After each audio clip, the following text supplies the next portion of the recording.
welcome to You're the podcast. here. It's so good to see you all. So glad you guys tuned in and are checking this out. This is super exciting. We have a great podcast for you guys today.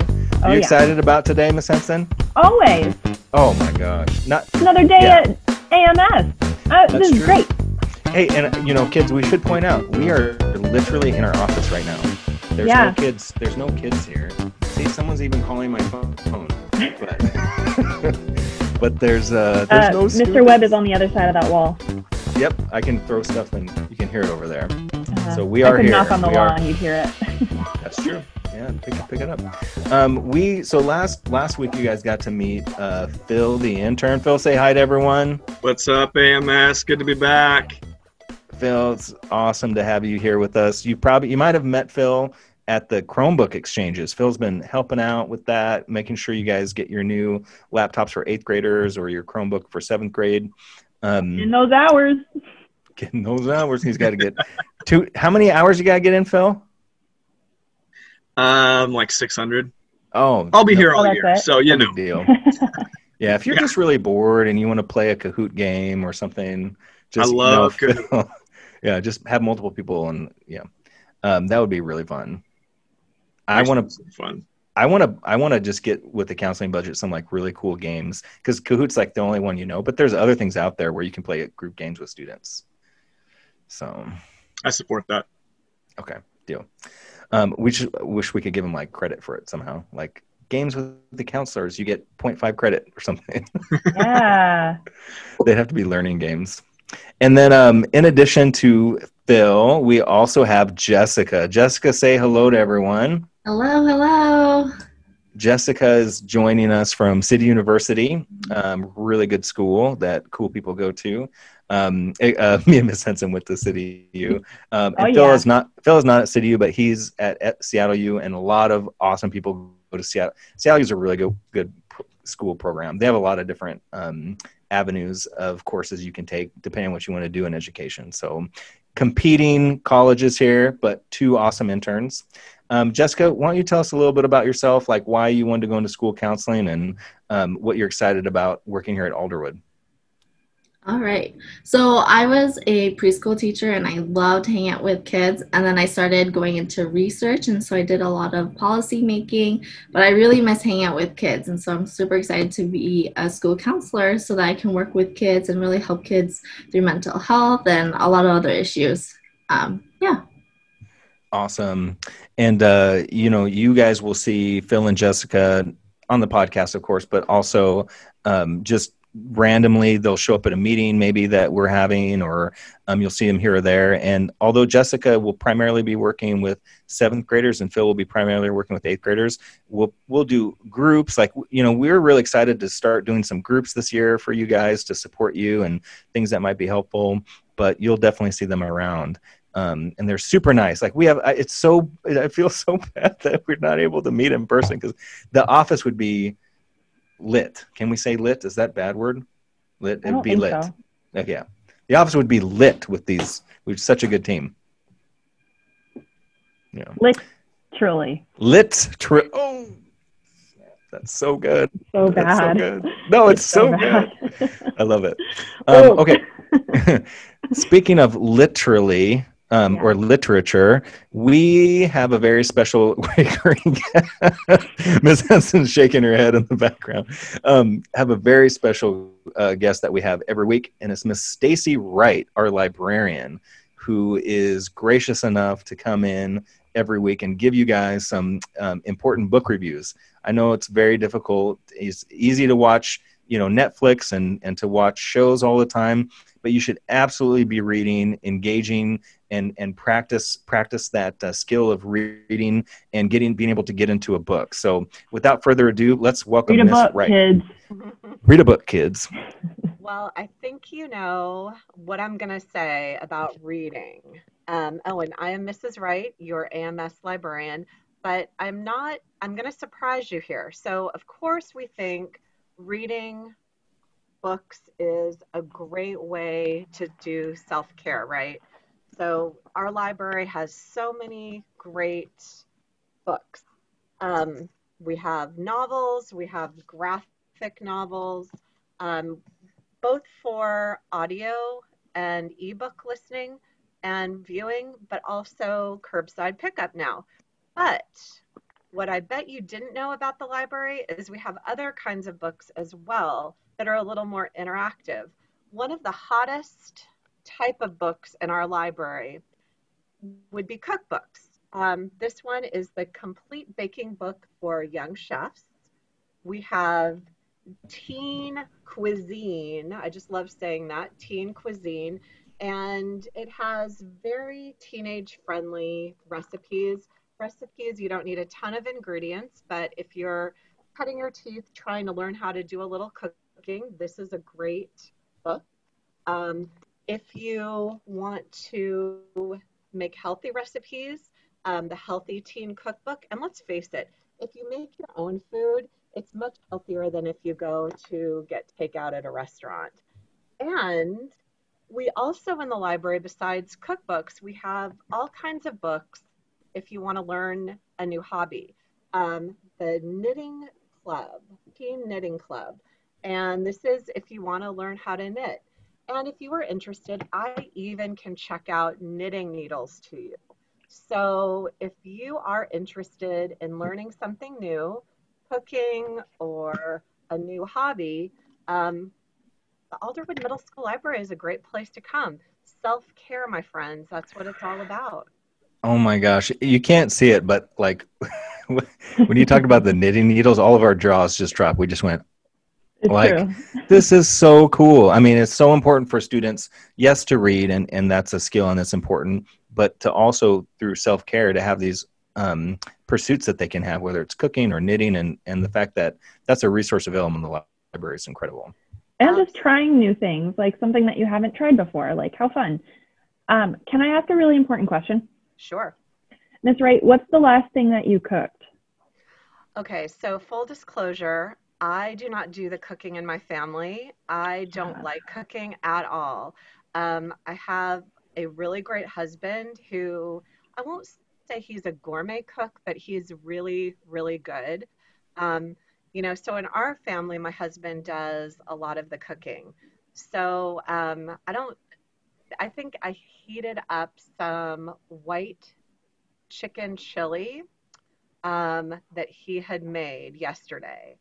But other than that, besides making a sandwich, I can't remember the last time I cooked a meal. I am not proud of that, but you know, I think if you want to eat healthy, if you don't cook for yourself, you need to find somebody who will cook healthy for you. So I have it pretty good, I have to say. So you just gave us great book advice, great hobby advice, and then great dating advice. There you go. Find somebody who compliments you. You know, if you're not the cook in the family, but you love to eat, I love food. I was lucky enough to find somebody that did like to cook. So, you know, it's very important to find somebody who suits you and matches you really well. That's That's awesome. so cool. Thank you so much And for white sharing chicken that. chili sounds delicious, by the Oh, way. it is. If anybody wants the recipe, just email write@Edmonds. It's super easy and really, really yummy. Yeah. And happy fall, y'all. Yeah, no Oh kidding. my gosh, yeah, chilly weather. That's for sure. That is That's for right. sure. I heard somebody say, I thought it was called chili because when it's cold outside, everyone wants chili. But I don't think so. I don't think that's where it came from. I want to believe that, though. It works for me. That's cool. All right. Well, All thank you, right. Miss Wright. Thank you for your time. Yeah. Nice All right. Have a meeting good you one. all. All right. Go Mustangs. Bye. Go Mustangs. Dude, she's so cool. We could just do the whole show with her. I love Miss Wright. I'd hang out with her. Yeah, and it's no surprise to me that students spend like they just pack out the library every chance they get. Yeah, it's true. She's just like very affirming and very like she has her interests, but she's very interested in other people's interests, which I feel like makes an interesting person. Right. You know, a good person like that is, what's the phrase? When they make you feel like you're the most important person in the room, like that's what I feel around her. Yeah. Yeah. Well, we have a really cool guest coming up. I'm super excited about Christy Anana. It's going to be pretty awesome. Okay, I think we're recording. So, okay, well, let's welcome our very special guest, very dear friend of mine. This is a young lady that I worked with starting about 6 years ago now. And just a wonderful experience because she has done some of the most awesome work with elementary school students in school counseling I've ever seen. She was 2015 School Counselor of the Year for Washington State. And she's a published author. She's written books on mindfulness and tapping and different awesome resources for students and parents, as well as being a sought-after speaker and guest lecturer. And she also is an instructor at City University now as well. So go City U. And please, without any further ado, let's welcome. Oh, Catherine has a picture of City U. You got to make some noise so people can see. Yeah, check it out. City U. Woo woo. There we go. All right. So without further ado, Miss Christy Anana. Welcome, Christy. Thanks. I'm happy to be here and help with families and students. And this is such a difficult time, remote learning and the COVID. It's just a lot of stuff happening. And if you don't mind, what I'd like to do is just have a moment to arrive in this new space. And I brought my little singing bowl. I thought we could just... Thank you. I love it when you do this stuff. This is so cool. She came in and taught different classes I've done before, and she always starts off with like, let's ground ourselves. Let's do something awesome. Thank you. So please, yes, take it away. Yeah. So this is really good for every person. Just feel where your feet are. And just, wiggle your toes around or notice the ground wherever they are. And then notice where you're sitting, if it's the material of a chair or wood of a chair, just notice that. And then make your back just a little bit straighter, bring your shoulders back and down from your ears, just so you have this nice deep space to breathe. Gentle lift to the chin, an imaginary string pulling you up to the ceiling. Take a deep breath and bring those shoulders down extra more. I'm going to invite the bell. When you're listening to the bell, just listen to it. If you feel comfortable in your space and you want to close your eyes, that's cool. If you want to close them halfway, look a little bit in front of you, that's cool as well. If you want to just watch me, that's also fine. And when you stop hearing the sound of the bell, then I'll know that you're done because you'll raise your hand, and then we'll put our hand on our hearts, and you can take a moment to arrive with 3 mindful breaths. And so we'll listen for the bell.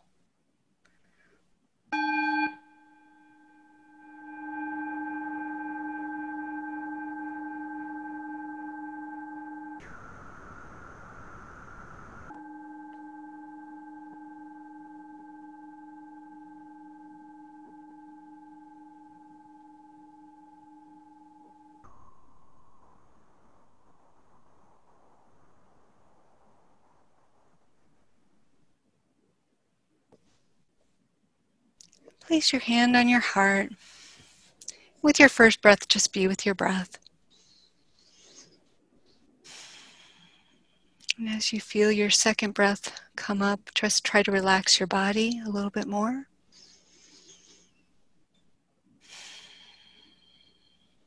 And with your third breath, ask yourself what's most important right now.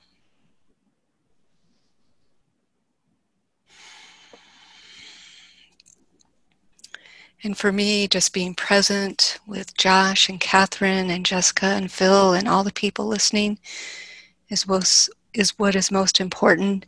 Having just that little bit of mindfulness, 3 mindful breaths, helps me get into my prefrontal cortex, which helps me to focus if I'm having a rough time. It helps me to let go of some of those thoughts, let them go like they're not me. They're just thoughts, and come back to what's most important. So thanks for letting me do that. Oh my gosh, thank you so much. I am so at peace. That was really cool. How are you feeling, Catherine? Yeah, that was really, really nice. Thank you. Yes, that's awesome. We should start the day like that every day. And one of the things that I really liked about watching your practice and some of the things that you've done with students in the past is you actually used to start every morning with your students in an assembly where they were gathered together in community, and you do similar activities with them just to start the day. Mm-hmm. Yeah, it's pretty cool to see 550 students breathing together, getting that quiet, as quiet as you guys were, and setting an intention for the day. It was really beautiful. This is kind of an embarrassing memory, but when I was in college, I used to take this martial art called Aikido. If you want to know what Aikido is, what Steven Seagal does. Not that that helps in any way, but none of the middle schoolers know who Steven Seagal is. Oh, right. Ask your grandparents. He's still going strong. Yeah, he is. But Aikido, it's about your ki or your chi, and using it and projecting it in a way for strength and balance. And we would end every single class with the bowl that you have. And what we were supposed to do is we're supposed to sit in a certain posture, just like you had us, like roll our shoulders back and in a certain sitting position. And then we were to breathe in and then exhale and focus our energy or our chi or our ki outward with the energy of the sound and how the sound wave travels. And we breathe through that and extend and then we meditated on what we learned during the class. And for me at first, I'm like, oh, I was a college kid. I was, they're cynical about everything, but, it worked. It really, I remembered doing this specifically, and I remember what I learned in the class. I mean, it turned out that sometimes these ancient methods of grounding us and focusing really has a lot of scientific backing to it that we're only finding out now. And wouldn't you say that's accurate? I love when kids can also translate that to their martial arts experience and see it as similar and know that it translates to lots of physical things like the going running and physical things where you're kind of feeling so good and attuned with your body and like you can do more than you thought you could. It translates to academics and doing this before tests to help you do better, to give you all the guidance and access to the learning that you've done previously. Like you think, oh, I can't remember it. But if you take a moment just to ground yourself, it kind of comes back. So yeah, I love that. It's beautiful. Absolutely. Speaking of classes and passing classes, so you are a school counselor, mm-hmm. and you are in the Snohomish School District. Mm-hmm. Okay, yes. Awesome. And if somebody saw what you were doing and said, man, I really want to work with elementary school kids and I want to help them learn mindfulness and all the techniques and the books that you've written and translating this for being helpful to kids who really needed it at this age, how would somebody follow in your footsteps and do, what was your career path like? That's really interesting. My middle school counselor was really he inspired me to do this work. Middle school counselor is so important. He was also yes. my driver's ed instructor. Wow. And my brother's golf coach. It was full circle education right there. Yeah. Yeah. He was amazing. He was one of my dad's friends too. So my dad always knew what was going on with me because he was friends with my school counselor. I'm not a very good driver. He told my dad I was not a good driver, which is true. School counseling has changed a lot since back then. So I think we've only progressed. My career path changed a bit. I started out as a teacher.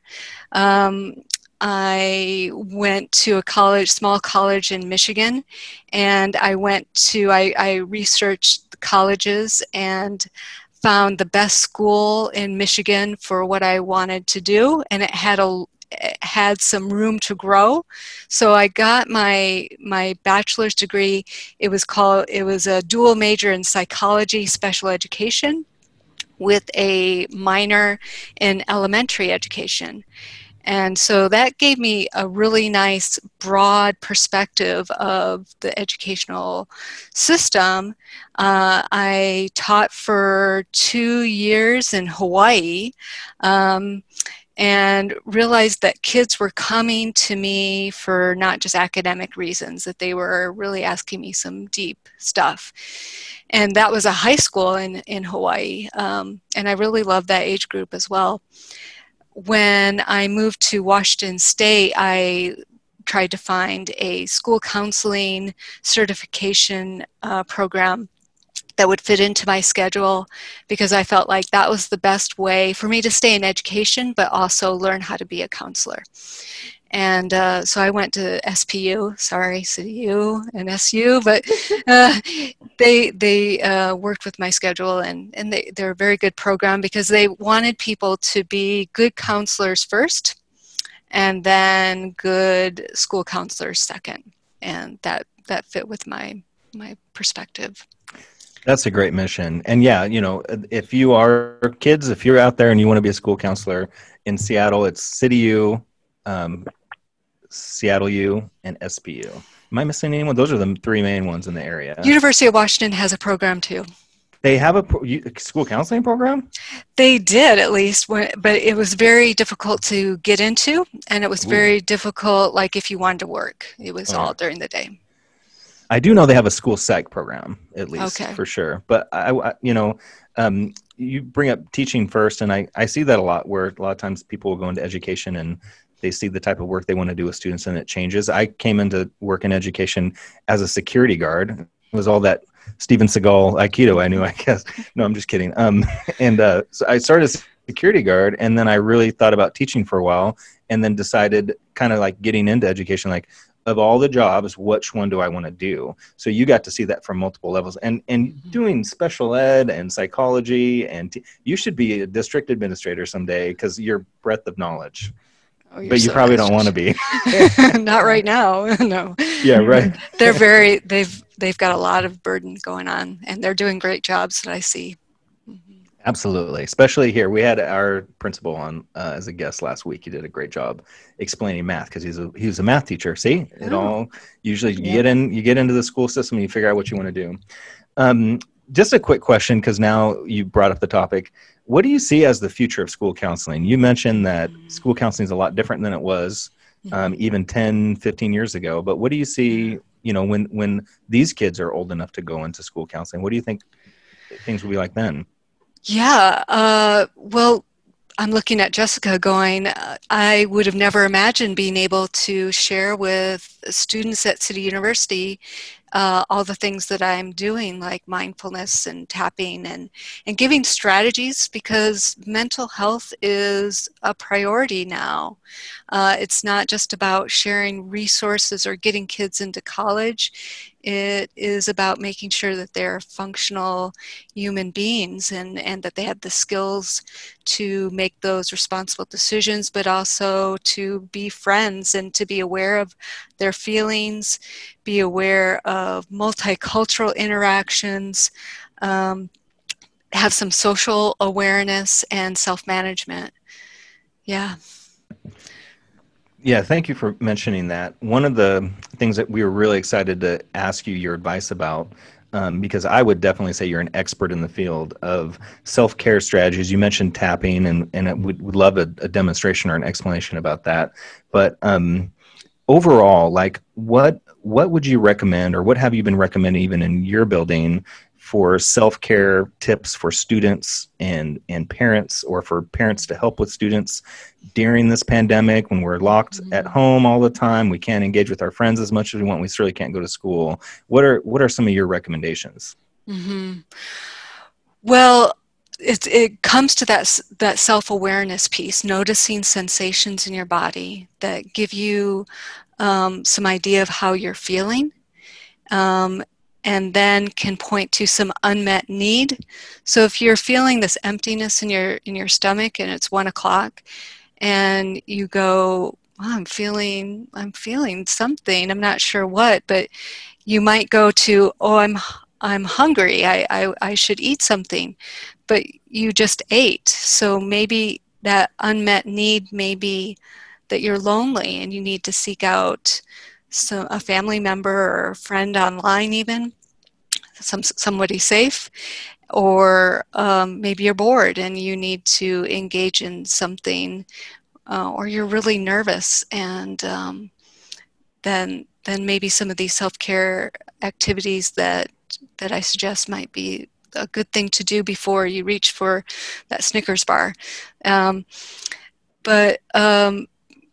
Yeah, it's really tough right now. I have a YouTube channel, so you can look up my name, Christy Anana, and that would I try to put down some meditation, some mindfulness, some tapping exercises of when to help soothe disappointment, or to deal with worry, or to engage some self-love in the moment when nothing looks right, everything feels terrible, the world is a mess, and how can you feel better about that?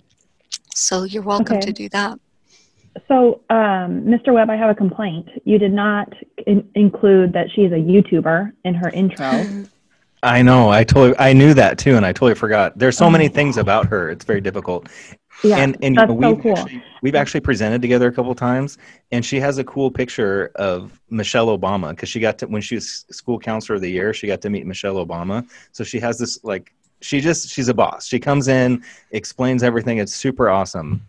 But let me say one more thing, Miss Anana. We're going to be able to link resources in the description of this. So please feel free to reference your YouTube channel, and we'll put that in the description. Some of your books, website, all that kind of stuff. Sweet. Yeah.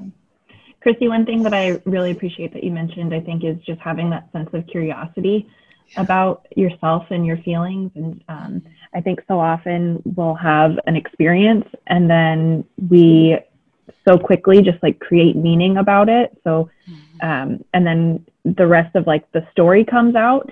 And I think just having that, just some time to kind of be curious about ourselves and our experience just helps us to give us a second to get to decide a little bit about how we interpret things. Yeah, that's beautiful, that curiosity, and always pairing up your curiosity with compassion, like you would to your best friend. What would you, if your friend was really worried about the world right now, what would you say to her or him? Mm-hmm. And then passing on that same compassion to yourself, and doing the things that help you feel better. I think one of the things that's difficult for a lot of parents and students at home is to think that, and I love that you mentioned coping strategies. Sometimes we take on coping strategies and we're not aware that we're doing that, like the Snickers bar or unhealthy attitude or unhealthy screen time. We adopt them without realizing, so it's important to be aware of that. But for them to also know, for parents and students to know that there is help out there. There are evidence-based, very practical ways to deal with all this stress and the negative consequences of the lockdown and the world we're living in right now, that they just have to access. And you were going to share some of the work that you've been doing and some of the exercises that you have and resources for students and parents. Yeah. So, and I'm prone to doing a little bit of distraction. Sometimes the news gets way too much, and a little bit of distraction is not a bad thing. But realizing that if you're spending if you've gone through so many Netflix that you've finished Netflix, that maybe it's time to not just drop out of life, but to drop into life. And one exercise that I like to teach students is tapping, or emotional freedom technique. And it's something that's accessible, just like your breath. You do it for yourself when you're having some big feelings. So maybe you feel this nervousness in your stomach, this worry, and you could know what it's about, or you could just be in a curiosity about that. And in any case, it will work. So I'll demonstrate, and maybe you guys can do it with me, because when students see their school counselors doing it, it lends lots of credibility to. Yeah, because we only do cool things. That's right. Yeah, and I'm telling you what, kids, Miss Anana taught me this, 5 years ago or something like that, and it really does work. There is a background behind it about how it was research and how it came to fruition, but this is really, so please, and you have a book on this that we should link in the description. So please take it away. Yeah. So what Josh was saying is that it's based on Chinese acupuncture points. They believe that in Chinese medicine that our energy flows like rivers throughout our body, and when we're feeling good, the rivers are just flowing and we're just feeling good. When we don't feel so good, it could be a blockage in the river. It could be a stuck emotion, it could be something physical, it could be something emotional. But in any case, by tapping on these particular points, it helps to loosen the block and helps the energy to flow again. So it starts out by tapping on the setup place, which is down below your pinky finger at about a middle of the palm. And you use 2 fingers, and you do a nice good tap so you feel it, not till it hurts, but just a nice big tap. And this is where you just set it up, like, even though I feel really worried, I know I'm a good person. And you say it something like that 3 times. Even though I'm having a hard time right now, I know I'm not alone, and I can help myself feel better. And even though this is tough, I love and accept myself. And even though you would think, well, I don't want to accept this worry, this bad feeling, this a hard time, it's by the stuck feeling stays there because we don't accept it. And by accepting it, we can let it go. Then you go up to the top of the eyebrow and you gently tap there. And this is where you get to vent, like, oh my goodness, I can't believe this is happening. And then at the side of your eye, you might be like, oh, this technology is just, oh, I'm so frustrated with this. And underneath your eye, you tap and you think, oh, I just don't know about this test and assignment. I'm worried about it. And then underneath your nose, and you tap and you're like, oh, it really stinks that I'm not with my teacher right now and can ask a question. I have to wait for an email. And then at that crease of your chin, at least I'm breathing and I have a roof over my head. And then you tap where a bow tie would be, and you go, any other kind of worries? I'm feeling a little bit better. And then the funny one underneath your armpit, and you think, I deeply, and top of the head, you can kind of go up and down, and completely. And then give yourself a hug. Love myself, and you can give yourself like just kind of this move that, you know, you would give to your best friend or someone you really care about. You do it for yourself, and you just kind of wipe that down, and you start to feel a little bit more calm, more grounded, feeling like, oh, feeling a little bit better. You can see how that worry is doing. If it's still pretty high, then keep doing it around and until you're feeling like, if on a scale of 1 to 10, it's like a 0 or 1, then you're like, okay, you're kind of back to baseline. And but you can do this whenever you need to, as much as you need to. There's lots of resources on YouTube and online. There's lots of books out there. My book, yeah. And kids, we're doing this in our office along with everyone else, right, Miss Hanson? Oh yeah. I mean, seriously, like I no, but for real, feel more relaxed. I know it does. It feels really good. It does feel like I'm kind of just giving myself a little massage, you know. Yeah, and I like it too. So it starts at the hand, mm-hmm. and then it moves to the temple. Oh, eyebrow, side temple. of the eye, underneath the eye, underneath the nose, at the crease of that chin. Mm-hmm. Then where a bow tie would be, and then you kind of get both sides. And underneath the arm, and don't worry about which side. It doesn't matter. Either side, and then kind of up and down, whatever feels good. You only do one, you only do one side, kind of, right? You can do some both, people say, you know, to cross the midline. It doesn't matter. Okay. Just try but it. there's also positive affirmations with it too. And what I Yeah. really like about it is, you know, we learn this in CBT and in CBITS, like the way you think affects how you feel. But that gets trapped in your body as well. So it's like connecting your body to a positive affirmation or to a helpful thought. And it's kind of linking both those, you know, the real physical, practical that we can see, and then what's going on our mind and our emotions. Yeah, and they've done research with test taking, like doing this before test has helped kids score higher.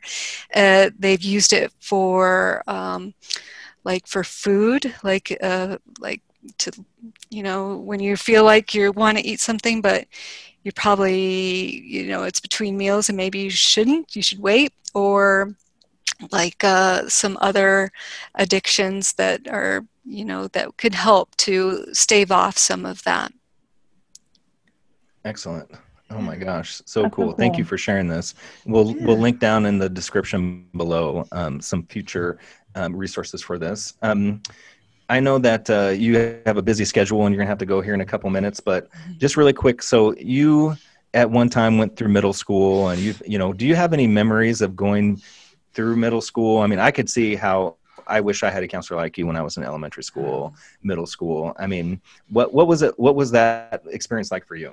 And do you have any memories you want to share? Yeah, I met my best friend in middle school. We're still best friends.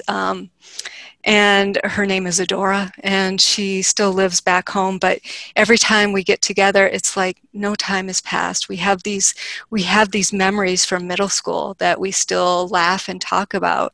And first time I went over to her house, I saw her mom, and everybody knows who my dad is. And so she looked at me and she said, "Your dad is is Jimmy, right?" And I said, "Yeah." And then she did this calculation in her mind, and she said, "You guys are cousins." And I was like, "What?" We were, her great-grandfather and my great-grandfather were brothers, and we had no idea. What? That's so funny. That's so cool. So, yeah, and we still communicate, we text, we were there for each other when her mom and dad died. I was there for her, and she came to my dad's funeral. So those friendships that you make in middle school are really important and long-lasting. So treat them like that. Treat your friends like these valuable people, because they are. You guys are gonna have this common history with each other, and it's really valuable.